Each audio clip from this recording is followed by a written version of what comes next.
প্রিয় দর্শক, DJ Belal. DJ Belal নামটা অনেক স্বনামধন্য একটি নাম হয়ে গেছে, কারণ সাউন্ডের যে বিজনেসটা আছে, একটি ওয়াজ মাহফিল বা যে কোনো মত বিনিময় সভা বা যে কোনো অনুষ্ঠানে সাউন্ড লাগে, স্পিকার। তো সেই স্পিকার ভাড়া দেয় ডিজে বেলাল, এবং এছাড়াও কিছু খুচরা ইলেকট্রিক জাতীয় জিনিসপত্র তার কাছ থেকে ক্রয় করা যায়। তো ডিজে বেলাল এখানেই তার পরিচয় শেষ নয়। দীর্ঘ 17 বছরের মধ্যে বেশ কয়েকবার তাকে জেলে যেতে হয়েছিল।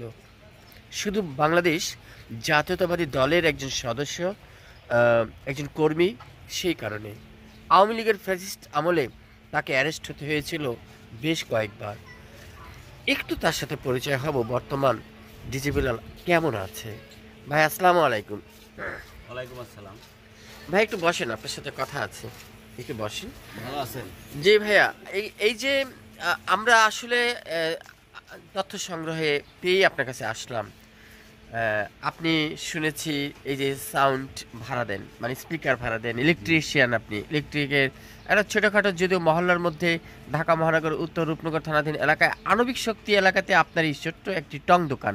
কিন্তু এখানে শেষ নয়, আমরা জেনেছি আপনি একজন দলীয় কর্মী, জাতীয়তাবাদী দলের একজন সক্রিয় কর্মী এবং পরীক্ষিত নেতা হিসেবে আপনি আছেন। যদিও বড় পোস্ট নেই, আপনি ইউনিট পর্যায়েও নেই, আপনি থানা পর্যায়েও নেই, কিন্তু বিএনপিকে অনেক ভালোবাসেন।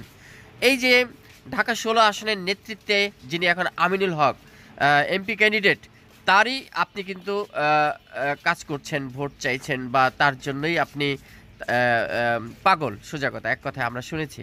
তাই আসলাম আপনার কাছে, একটু আপনার সংক্ষিপ্ত আকারে একটু আপনার রাজনৈতিক একটু জীবনী শুনতে চাই। জি আলহামদুলিল্লাহ, আমি বেশি কথা বলবো না।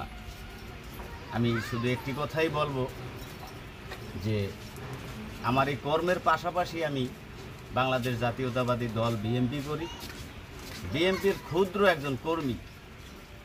তবে আমি চাই যে আমাদের মার্কা ধানের শীষ, আমাদের নেতা ছিলেন শহীদ প্রেসিডেন্ট জিয়াউর রহমান, দেশনেত্রী বেগম খালেদা জিয়া, জনাব তারেক রহমান, তাদের নির্দেশের বাইরে আমরা কখনোই আমি যাইনি এবং যেতে পারবো না।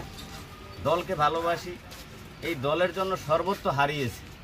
তবে দলের কাছে এবং সাধারণ মানুষের কাছে চাওয়া পাওয়া এতটুকুই যে আমাদের যে জনাব আমিনুল হক ভাই, ঢাকা 16 আসনের ক্যান্ডিডেট, আমরা সবাই মিলে তার জন্য দোয়া করি এবং সে জানি বিজয়ের মালা গলায় পড়তে পারে।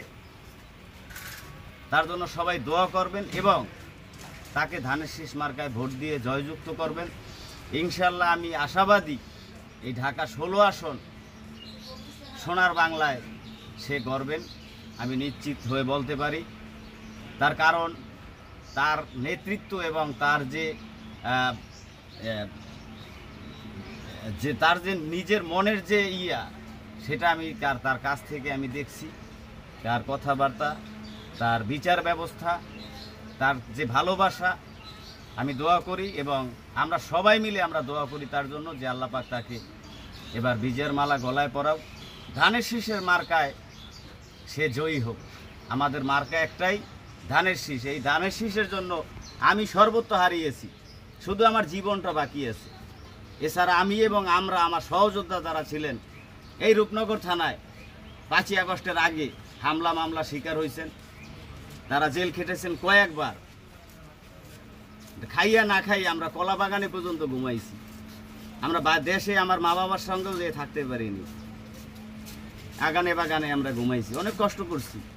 তারপরে এত কষ্টের পরও যদি আমরা আমাদের আল্লাহ পাক আমাদের মুখের দিকে তাকান এবং আমাদের আশা আকাঙ্ক্ষা আল্লাহ পাক পূরণ করেন, আল্লাহ সর্বোচ্চ শক্তিমান, আল্লাহর কাছে আমার এই চাওয়া পাওয়া থাকবে যে আল্লাহ যেন আমাদের এই 16 আসনের ক্যান্ডিডেট জনাব আমিনুল হক ভাইকে সে জানি মানে রহমত করেন এবং তাকে জানি তার হাতে জানি এই 16 আসন নেতৃত্ব পায়, এই দোয়া আমরা সবাই তার জন্য করি। এবং আপনারা ধানের শীষ মার্কায় সবাই ভোট দেবেন ইনশাআল্লাহ। সোনার বাংলা, এই যে সোনার বাংলা, এই 16 আসনে আমিনুল হক ভাই দেখাবেন ইনশাআল্লাহ। ধন্যবাদ। ধন্যবাদ আপনাকে। প্রিয় দর্শক, শুনলেন বিএনপি পাগল এবং আমিনুল হক সাহেবের একজন কর্মী, এই 16 আসনেরই বাসিন্দা, আণবিক এলাকায় তার বসবাস। প্রিয় দর্শক, তার জন্য দোয়া করবেন। ভাই ধন্যবাদ আপনাকে। আসসালামু আলাইকুম। প্রিয় দর্শক, আমি ছিলাম আপনাদের সাথে শাহ আলম সম্রাট, রিপোর্টার, রূপ বাংলা টেলিভিশন।